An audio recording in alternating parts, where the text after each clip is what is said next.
society could well be performing a magic. In 2011 alone, it made a total of 195,283.917 kilograms of drug seizure. While cannabis makes up the bulk of the figure, cocaine accounts for 410.805 kilograms and heroin 39.752 kilograms. Of the 1,501 cases it took to court, it secured 1,491 convictions, but some of the convictions are like a slap in the wrist. Take for instance a suspected drug trafficker that is arrested in connection with drug injection, goes to the toilet, did the first excretion, it was weighed, packed, and he endorsed. He went for second excretion, it was counted, weighed, tested, and sealed, and maybe the third and the fourth, only for such an individual to go to court and say he's not guilty. Then who is guilty? Then, if at the end of the day, for an offense that attracts 15 years, he gets 1 year imprisonment. We've had a case like that where he was rearrested. Such a person was going again with drugs and was caught. But fortunately, I think on that second attempt, he got 10 years. So this is exactly what we are saying. Let whoever is caught for drug trafficking gets the minimum 15 years as stipulated. Then if you can go all out to say 25 years, good, because the idea is to get them out of circulation. And when you get a drug trafficker out of circulation for a reasonable period of time, it goes a long way in discouraging others who, may be interested in trafficking drugs. There is need to improve the Nigerian legal system, the Nigerian legal framework for narcotics generally, because this is a law that was made as far back as 1996. That was the last time it was amended. The National Drugs Law Enforcement Agency decree at that time, now Act. Also, revised with decree number 33 of 1999 and of 1989. So these are laws that are very obsolete. But it's not just to lay the blame on one sector. Because the criminal justice is a chain that starts with the police or the law enforcement agency, to the prosecution, to the courts, to the prison, and to the appeal system. So there's no excuse from one section should not blame the other. It is a holistic thing. But whether this would really guarantee deterrent, especially among young people who are extremely desperate for a life of comfort, is difficult to tell. The best way out of this dilemma is for the Nigerian government to engage the attention of our youths by creating jobs.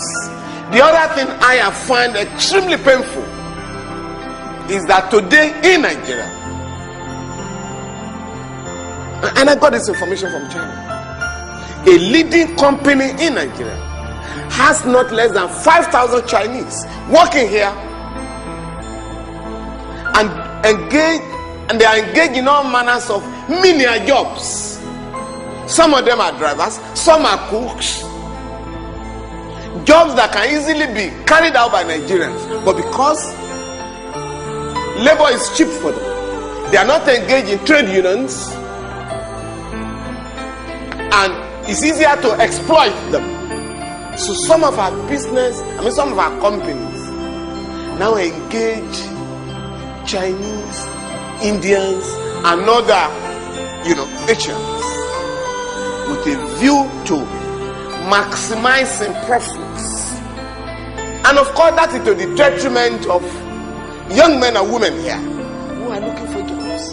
On the unemployment situation in Nigeria is something that is a big issue. About 42%, I think, 42%, right? But the point is that we also London explode recently, 26%, right? in North Africa before the Arab Spring, about 15-16%. So unemployment is a big issue, whether you're talking of Italy, or you're talking of Nigeria, or you're talking of London, or you're talking of the United States. Right? This does not provide justification for anybody to want to. So I think we cannot view this from the perspective of unemployment. We can begin to look at it from the perspective of desperation and vulnerability, of greed, and the tendency to want to find the shortcut out of the conditions that we find ourselves. That the issue of China really is becoming an emergency issue that we need really to intervene. Not just the committee, but the federal government of Nigeria. You see, people first, your people first. It doesn't matter whether they're up there or down there. It's important to look at cases of Nigerians wherever they are. You have some countries, for just one citizen, you see what even some presidents do. But we have to make people the center stage of anything we do. Money hope. Agbára nínú orúkọ Jésù money hope. Ọmọ mi Adélayọ̀. Unless something happens, Mama Farimade's tears may not dry up until April 2018. That's when her son, Gabriel James, is due to be released from prison in China. For Mrs. Charity, her husband Benedict is expected to join her and their 4 children in Nigeria 4 years from now. He is due for release April 5th, 2016.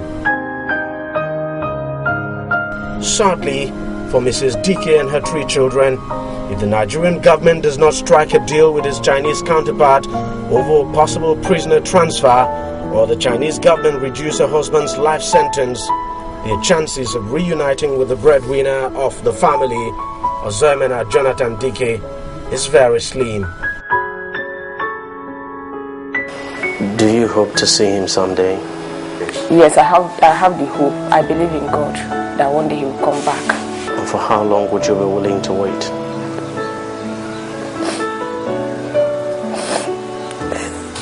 Oh no.